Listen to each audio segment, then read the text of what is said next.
What's up, everyone? This is Minnesota Mike back with you for another video. This is another one in my vlog series that I do through the Memphis Songwriters Association in conjunction with the blog that I write for them, talking all about songwriting and what has worked for various artists over the course of a handful of years, whether those songs have been hits or not. So this latest kick that I'm on is something that I've talked about in previous vlogs, previous blogs, and that is story songs and example songs. And I threw in a third thing, which is hybrid songs, a combination of a story and an example song. Thus far, we have looked at one story song, and that was Lily Rosemary and the Jack of Hearts by Bob Dylan. Now we are going to look at another Minnesota artist and Minnesota group. This is Semisonic and their song Chemistry, which was the title track to their third album, All About Chemistry. This particular song is a first-person narrative told from the perspective of someone looking for love. He starts off by recounting when he first found out about chemistry at a young age, but he was old enough so that he knew that it was something that he wanted.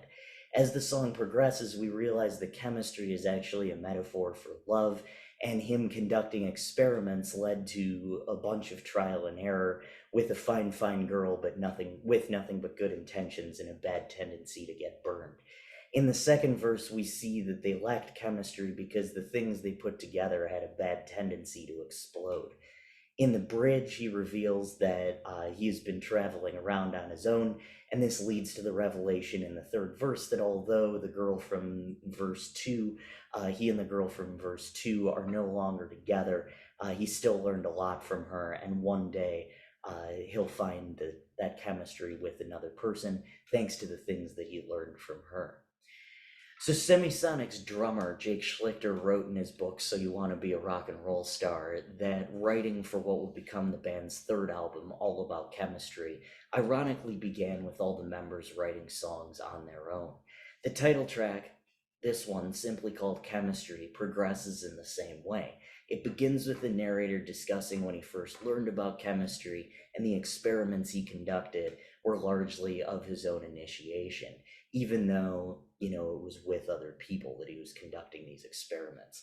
Until he finally found someone in the second verse who had been through similar bad luck with their experiments. Though I consider this to be a story song, it's worth noting that we're not really sure what happened to the girl from the second verse. Instead, we find out that he's moved on to other places, from Minneapolis's River Road in verse 2 to the California waves mentioned in the bridge. In that last verse, he reflects on what he learned from that love interest when he's feeling alone and unworthy. The big reveal at the end of the third verse is that it was never about finding love, what we think chemistry is all about, but instead about the importance of trial and error within the scientific method. The song is driven melodically by a piano part, which is played throughout, along with an electric guitar, mostly lead, but rhythm starting in the second verse. And then there's also drums and bass as well. In the bridge, there are mostly just drums, but piano and a stringed instrument of some sort can be heard as well.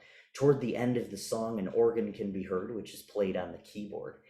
The chords switch between E, D, and A throughout the intro verses and choruses. That is a 5-4-1 pattern, but the bridge uses E, D, E, B minor, E, C, G, and D, which is a 5-4-5, 2-5-3-7-4 pattern. The solo and the intro are the same, and as a whole, the song is written in A major.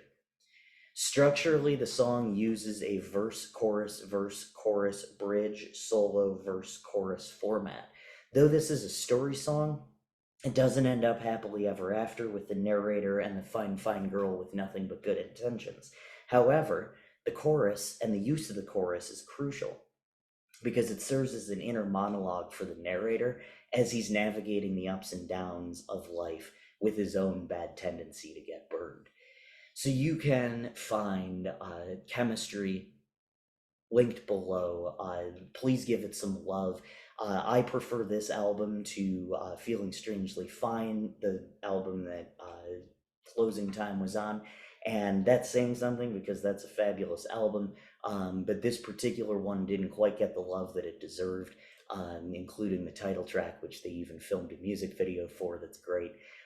So make sure you go check that out because it's a fabulous, fabulous song. I'm Minnesota Mike. Thank you so much for watching. Next time, we're going to break down an example song, and that is Welcome to the Future by Brad Paisley. Thank you so much for tuning in.